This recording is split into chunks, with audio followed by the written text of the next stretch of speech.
The night in New York had a strange stillness, the kind that feels heavy before a storm. But at precisely 11:43 p.m., the quiet shattered. An ambulance tore through the avenues, sirens cutting the air into jagged pieces.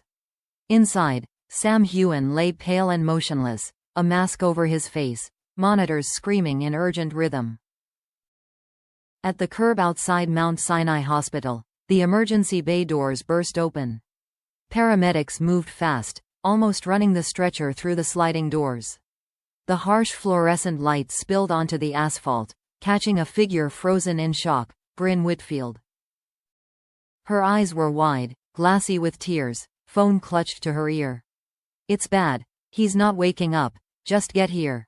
Her voice cracked mid-sentence, raw from shouting and crying. Her other hand trembled so badly she could barely push the door open to follow the stretcher. Only a few hours earlier, the two had been at a charity gala, cameras flashing, champagne glasses clinking in polite applause. Sam, charming as ever, had made his rounds, laughing, shaking hands, delivering a brief speech. But Brynn had noticed it, the fleeting moment when his smile faltered, his grip on the microphone tightened just a little too long. She'd asked him twice if he was all right. Twice, he'd brushed it off. "Just tired," he'd said, before lifting another glass in a toast. By the time the evening wrapped, his complexion had turned ashen. Minutes later, as they reached the car, he collapsed. The air swallowed them whole. The antiseptic bite of the air, the rush of footsteps, the clipped commands from doctors who didn't waste time on introductions. BP's dropping. "Get him on oxygen. Move, move." Brynn stood in the corner, her heels sinking slightly into the scuffed linoleum floor.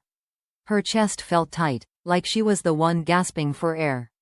A nurse guided her to a chair, but she refused to sit.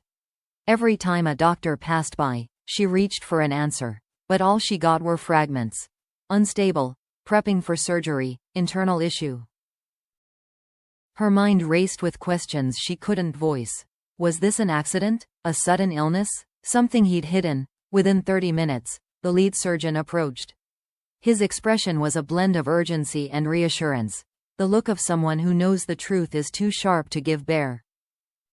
"We need to operate immediately," he said. Brynn's throat closed. "Will he?" "We're going to do everything we can. But we need your consent. He listed you as his emergency contact." The words hung between them. It shouldn't have been her signing the paper. But it was, and the pen felt heavy as she scrawled her name, her hand barely legible through the blur of tears. They wheeled Sam away, his face obscured by a tangle of tubes and wires. Brynn followed until the double doors slammed shut, the sign above reading "Surgical Suite, authorized personnel only." She stood there, motionless, palms pressed to the cool metal, straining to hear anything beyond the steady hum of machines. Her phone buzzed relentlessly. Messages, missed calls, breaking news alerts. The headline already lit up her lock screen. Sam Heughan rushed to hospital, emergency surgery underway. Her pulse pounded in her ears. Outside, the city roared on as if nothing had happened. But in this corridor, time slowed to a crawl. Somewhere inside that operating room, his life was balancing on the thinnest of threads. And Brynn could do nothing but wait, replaying in her mind every smile, every laugh, and every moment she should have noticed something was wrong.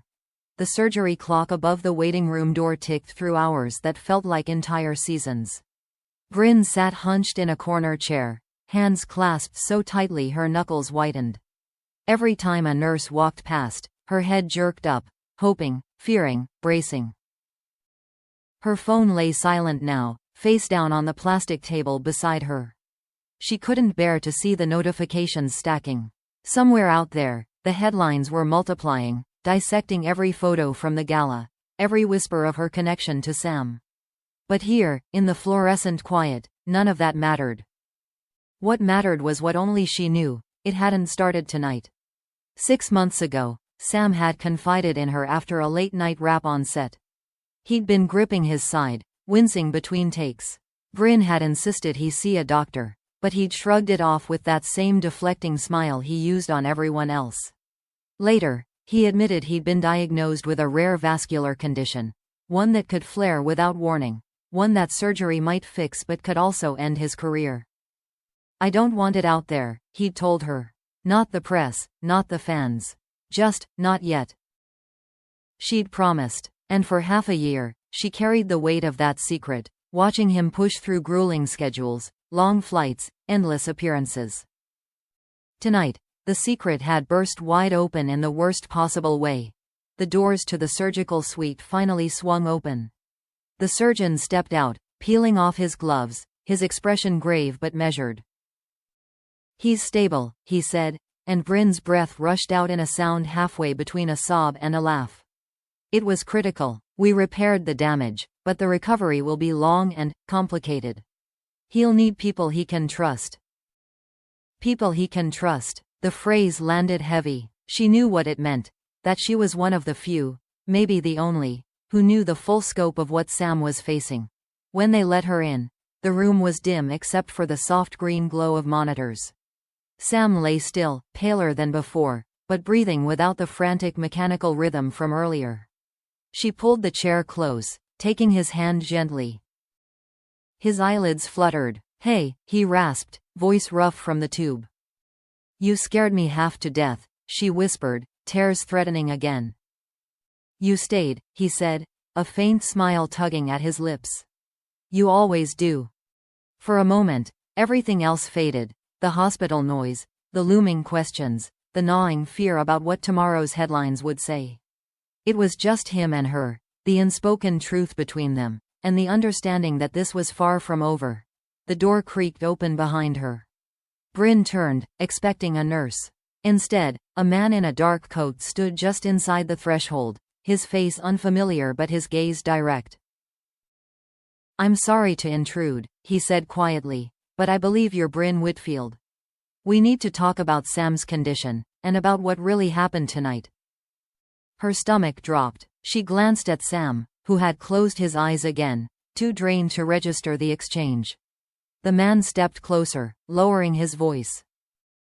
"There's more to this than you think. And if you want to protect him, you'll need to hear me out." Brynn's pulse quickened. She had no idea who he was, or how he knew what he claimed to know.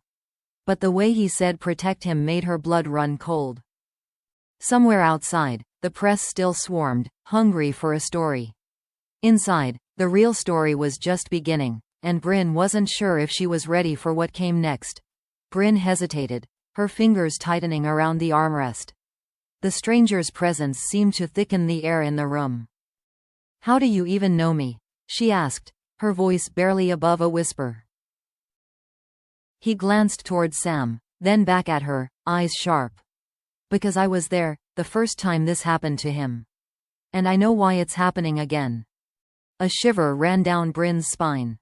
She didn't know which was more terrifying, the thought that Sam's condition wasn't as sudden as she'd believed, or that this man had been waiting for the perfect moment to step out of the shadows. Before she could respond, he slid a small envelope onto the table beside Sam's bed. "Read it when you're alone," he said, then turned and walked out, leaving nothing behind but the echo of his words and the weight of a truth she wasn't sure she wanted to discover. Sam stirred slightly, his fingers brushing hers. "Everything okay?" he murmured. Brynn forced a smile. "Yeah," she lied, but her eyes stayed locked on the envelope, its presence like a silent dare.